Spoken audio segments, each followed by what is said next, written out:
seperti apa data inflasi di Selasa esok untuk bulan September? Ekspektasi Anda seperti apa? Kita ke Ibu Nina terlebih dulu. Ya, saya pikir kita masih dalam rentang kisaran sekitar nol itu ya, atau katakanlah deflasi kemarin negatif karena quarter to quarter ya. Jadi kita berharap memang ada sedikit peningkatan karena sudah ada perbaikan dari Bank Sentral menurunkan suku bunga, tapi tidak akan terlalu cepat ya. Jadi saya sepakat bahwa itu masih di kisaran 0% gitu ya. Yang paling penting di situ harus kita lihat nanti deflasi itu kan itu adalah quarter to quarter, ada lagi data year on year-nya. Nah itu masih terlihat rendah ya kalau kita lihat bulan lalu, yang masih di kisaran 2%. Jadi memang ada dua data yang harus kita perhatikan, quarter to quarter dan year on year. Ya, deflasi yang kita lihat memang quarter to quarter-nya masih negatif kemarin ya. Jadi ini mengkhawatirkan karena ada tekanan daya beli pada kelas menengah yang kita sadar bahwa kita lihat data Susenas ada penurunan ya daya beli dari kelompok menengah karena kelompok menengahnya menyempit gitu ya, jadi turun menjadi kelompok menengah rentan. Dari situ kita pahami bahwa yang terjadi itu adalah tekanan pada kelompok menengah dengan menengah rentan. Sementara yang paling miskin tidak karena ada bantuan sosial.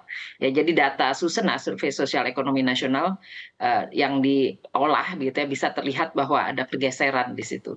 Dan di sini kita sudah menjadi signal ya bahwa hati-hati ke depan kita harus menjaga daya beli masyarakat dengan berbagai cara gitu ya. Karena ada tekanan lagi nanti dari pajak dan sebagainya. Itu yang dikhawatirkan. Baik, tapi disampaikan oleh Menteri Keuangan Ibu Nina bahwa daya beli kelas menengah per bulan Agustus ini katanya sudah ada perbaikan. Apakah menurut Anda data ini valid?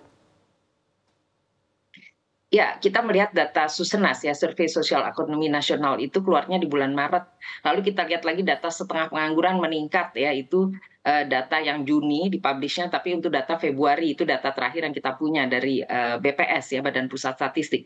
Jadi ketika angka setengah pengangguran meningkat, walaupun setengah penganggurannya itu sekitar 9 juta angkanya, walaupun penganggurannya agak turun sedikit gitu ya, tapi secara total berarti kan ada tekanan ya dari pengangguran dengan setengah pengangguran itu mencerminkan daya beli masyarakat yang rendah gitu ya. Ketika angka setengah penganggurannya meningkat itu seiring dengan tren deflasi kita begitu ya, itu menggambarkan ada daya beli secara gambaran survei ya, survei yang dari keluarkan BPS, dan BPS sendiri mengeluarkan angka kelas menengah yang jumlahnya menurun ya kelompoknya ya. Jadi ini datanya kita lihat data semesteran ya, data 6 bulanan.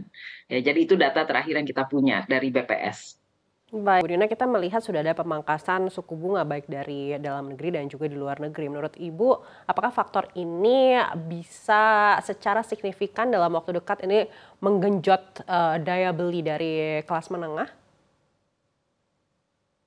Ya, suku bunga agak lama ya, karena diharapkan melalui investasi. Jadi mungkin kita baru lihat nilainya 1 semester ke depan begitu. Yang saya bayangkan yang bisa dilakukan itu memang biasanya itu adalah ketika mendekati ini musim panen atau apa, ini kan ada survei lagi nih di bulan hasil survei yang terakhir itu kan bulan Februari.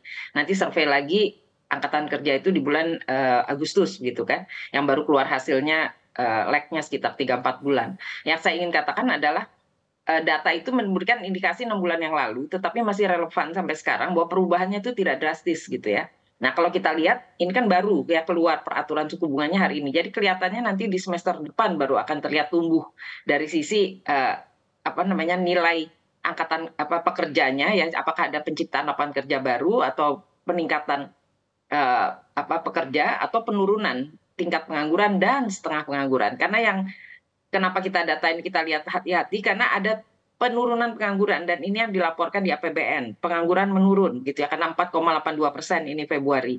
Tetapi yang dia tidak laporkan di dalam APBN kita itu adalah ternyata setengah penganggurannya naik gitu kan, dari 7 ke angka 8,2% gitu ya di Juni kemarin yang laporan untuk bulan Februari. Jadi ada trade off gitu ya. Jadi apa artinya setengah pengangguran itu mereka yang masih mencari pekerjaan walaupun sudah bekerja 1 sampai 35 jam, jadi kurang dari 35 jam itu ya.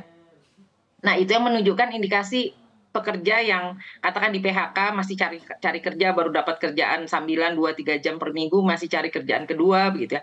Nah, ini yang setengah pengangguran ini yang kira-kira saya proksi ke kelas menengah. Ya, jadi kelas menengah itu kan mereka tidak termasuk sangat miskin atau miskin rentan tadi ya. Jadi bukan di bawah poverty line. Jadi tidak dapat bantuan pemerintah, tapi mereka ini sedang cari kerja, susah cari kerja, begitu, yang baru lulus susah cari kerja. Dan ini yang rentan ya hari-hari ini karena mencari pekerjaan tidak gampang, PHK di mana-mana.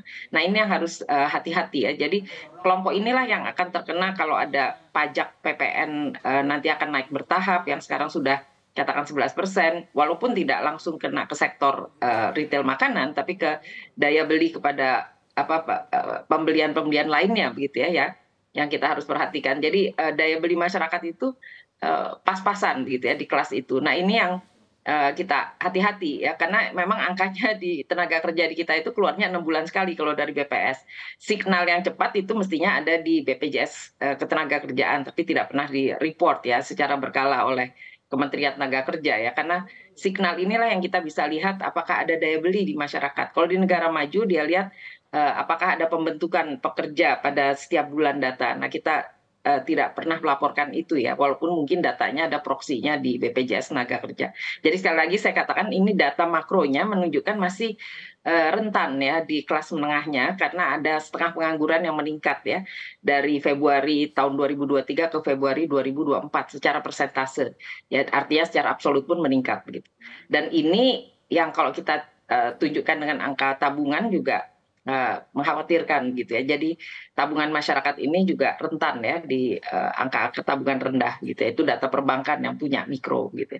Jadi itu yang saya perhatikan dengan daya beli masyarakat kelas menengah tadi ya. Jadi mengukurnya bisa data makro dari BPS, bisa agak mikro kalau ada BPJS Tenaga Kerja, bisa sangat mikro kalau masuk ke data perbankan. Ya, itu daya belinya di proxy dari situ.